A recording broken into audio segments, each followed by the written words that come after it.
As we start our exploration on the Enlightenment, we can't help but wonder why the idea of government comes up throughout this chapter. We're going to look at the debate of Locke versus Hobbes. We're going to do this by watching a clip from Captain America, the Winter Soldier.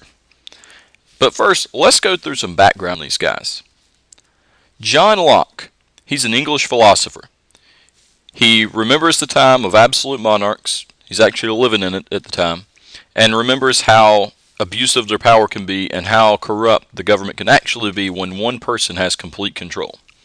He believes in three natural rights: life, liberty, property. If you'll think back to our Declaration of Independence, actually Thomas Jefferson copies these ideas but then changes property to the pursuit of happiness. So his whole idea is that government should protect those three natural rights and really not much else. It's all about personal freedom, to protect freedom. And then we have Thomas Hobbes. When we first look at a picture of this guy, we have to wonder, wow, what is going on with that facial hair? Is that a mustache? Is that a beard? What is it? But he's a product of the English Civil War. With that said, he believes that really man is evil at heart, that it's really man against man, and that the only way to escape a horrible and short life is to give all your rights over to one ruler, whether that be an absolute monarch, a dictator, somebody that's going to be in complete control. Now, this is done with the assumption that it's in a social contract and that the ruler will do what's right by the people, that the ruler won't be corrupt, and that they'll really do everything necessary to ensure a good life for their people. Let's move on to a few key questions that come up. How many rights do we have to give up to protect our freedom? John Locke would believe that we don't have to really give up a whole lot of rights to protect our freedom because that's the whole point of government. Whereas Thomas Hobbes doesn't necessarily believe in this whole idea of freedom, but it's more about survival. What is the role of government when it comes to individual rights? John Locke believes that that is the role of government. It's there to protect our individual rights. But Thomas Hobbes, on the other hand, believes that survival is more important than just your individual rights.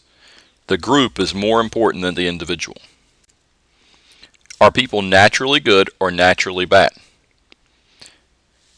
This is kind of where we don't really know exactly what John Locke believes, but under the assumption that people are naturally good, that's the philosophy that most Enlightenment thinkers actually believe, that people are naturally good and can solve their own problems.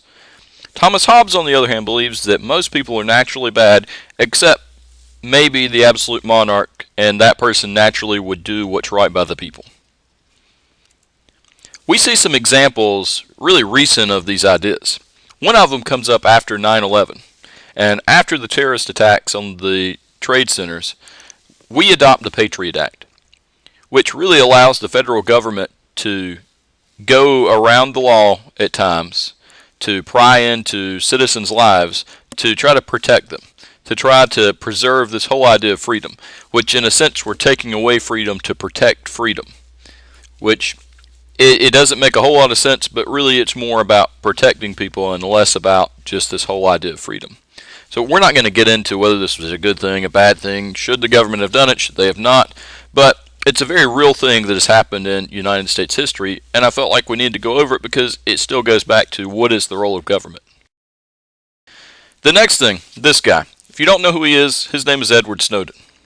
And in 2013, Edward Snowden leaked classified documents revealing that the NSA had been secretly collecting data on citizens living in the U.S. This was a major issue. We had no idea that this was going on, and really it brings in this whole question of, do we have the right to privacy? Or is it okay for the government to look at our phone calls, to collect data on our emails, our text? Is that okay? Because the debate on that is the NSA says they were using it to protect us, to make sure we're safe. But on the other hand, what's going to happen if the government doesn't like what we say? Anyway, before we dive into any of those complex questions, let's go ahead and watch the clip from Captain America, the Winter Soldier. As you've guessed, this is not Captain America, the Winter Soldier. Thanks to Disney, we've had a disagreement in what the fair use agreement actually is. So thank you, Disney, for allowing my students not to see this clip. Let me go through what the clip actually shows. We have Chris Evans, which plays Captain America in The Winter Soldier, and then Samuel L. Jackson. the only man that could possibly play a hitman, a Jedi Knight, and a master spy. They are in a disagreement over whether it's okay to actually spy on the people to keep them safe. This topic comes up as Locke versus Hobbes all the time. How much government is too much government? In this scene, we see that Nick Fury actually exposes S.H.I.E.L.D.'s plan to monitor the world using 3 helicarriers. And obviously, Steve Rogers is in disagreement because he believes that really the role of government is to protect freedom. I'm sorry that you really couldn't view this clip. If you want to see this clip, please watch the movie Captain America the Winter Soldier, because it is an excellent example of this debate of how much government is too much government. So, like I said, sorry that Disney and I could not come to the same agreement, but that's the way free speech always works. I respect their right to actually do this and not allow me to show this clip, but they should respect my right to actually show this one. So thank you. In this clip, we see that it's less of whether Locke was right or whether Hobbes was right. Really, it's not even about whether Captain America was right or Nick Fury was right. The whole question is, what is the role of government? Is it to protect our freedom, or is it to protect our survival? Really ensure that we don't hurt each other and that we're safe. Locke would say that the government exists to protect our freedom. But Hobbes would say that the government exists to ensure our survival. We'll talk more about this complex topic because really there's not a right or wrong answer, and there's a fine line in between protecting our freedom and ensuring our survival. Anyway, I hope this video helps clear things up and helps with our introduction on the Enlightenment. Thank you for watching.